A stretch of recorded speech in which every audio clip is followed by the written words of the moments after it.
이를 그대로 승인하였습니다. 이와 같은 오류 사항을 반영해서 저희 감사팀이 이번에 다시 계산해 본 결과에 따르면 세월호는 보건성 기준 중 두 가지 기준, 즉 풍압 경사각과 선회 경사각 등이 각각 기준에 미달되는 것으로 나타났습니다. 다음 4쪽, 해경의 세월호 운항관리 규정 심사와 관련된 문제점입니다.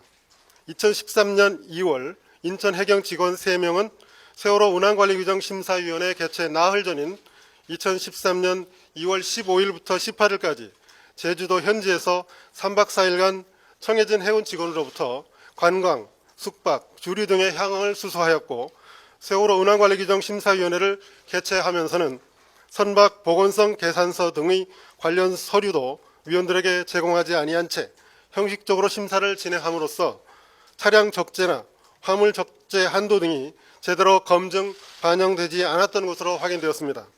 5쪽, 운항관리자의 출항 전 안전점검과 관련된 문제점입니다. 세월호와 오하마나호는 금년 1월부터 4월까지 인천, 제주를 총 118회 운행하면서 그중 절반 수준인 56회에 걸쳐 차량 적재 한도를 초과하였음에도 출항 허가를 받은 것으로 나타나는 등 운항관리자의 부실 점검이 관행처럼 지속되어 온 가운데 세월호 출항 당일인 4월 15일 청해진의 해운은 승인된 차량 대수인 97대보다 88대가 더 많은 185대를 적재하였음에도 선박의 보건성을 재검토하지 않고 그대로 출항 허가를 한 것으로 확인됐습니다. 이상 말씀드린 내용을 종합하면 세월호의 도입, 선박 검사, 운항관리 규정 심사, 출항 전 점검 및 보건성 검사 등 여객선의 안전 운항을 위한 일련의 규정과 절차들이 제대로 준수 작성되지 않았고 그 결과 보건성이 현저히 악화된 세월호가 과정 및 고박 부실에도 불구하고 무리하게 출항하였다가 조류가 빠른 맹골 수도에서 급변침하는 과정에서 결국 침몰 사고에 이르게 된 것으로 확인되었습니다. 다음 6쪽, 세월호 사고 발생 후 초동 대응의 적정성에 관련된 문제점입니다. 먼저 사고가 발생한 8시 48분부터 구조 세력의 출동 명령이 시달된 8시 58분까지의 상황입니다. 사고 당일 해경에서는 중국어선의 불법 조업 특별 단속에 서해지방해경청 소속의 200톤급 이상 중형 함정을 모두 동원하고 100톤급 소형 연안 경비정인 1, 2, 3정에게 세월호의 운항 항로 구역까지 확대 경비하도록 지시하여 사고 대응 능력이 부족한 1, 2, 3정에게 대부분의 구조 활동을 의존하게 되었고 더욱이 세월호 사고 발생 시 최초 상황 파악과 전파 임무를 맡은 진도 VTS가 관제 부실로 인하여 8시 50분부터 16분간 세월호의 사고 발생 사실을 인지하지 못해 해경의 초동 대응을 지연시킨 문제가 있었던 것도 확인됐습니다. 다음 7쪽, 출동 명령부터 1, 2, 3정이 현장에 도착한 9시 30분까지 진행된 상황과 관련된 문제점입니다. 구조 세력이 현장에 도착하기 전까지는 선장과의 직접 교신을 통하여 승객의 퇴선을 도모하는 것이 광역 및 지역구조본부가 취할 수 있는 유일한 구조 방법이라고 할 수 있습니다.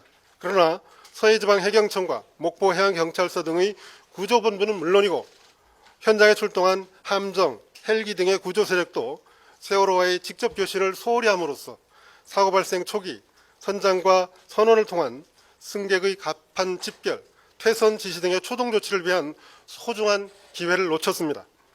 세월호와 30분간 단독으로 교신한 진도 VTS는 선내의 긴박한 상황을 실시간으로 파악하고 있었음에도 구조 세력과 지역구조본부에 이를 전달하는 데에는 소홀했던 것도 확인됐습니다. 한편 광역 및 지역구조본부는 세월호 승무원의 신고 전화와 항해사의 탈출 문의를 받는 등 최소 2차례 승객의 갑판 집결이나 퇴선을 위한 조치를 할 수 있는 기회가 있었는데도 이를 적극 활용하지 못하고 소극적으로 대응했던 것도 조사됐습니다. 또한 헬기, 함정 등 구조 세력의 출동 명령을 시달하면서는 구조 활동에 필요한 탑승 인원, 침몰 정도 등을 제대로 알리지 않았고 112 구조대 등의 출동에 필요한 헬기, 함정 등의 이동 수단도 제대로 안내하지 아니하여 다수 구조 세력이 현장에 지연 도착한 것으로 확인됐습니다. 9쪽, 구조 세력이 현장에 도착한 후 세월호가 90% 이상 침몰한 10시 28분까지의 상황과 관련한 내용을 말씀드리겠습니다.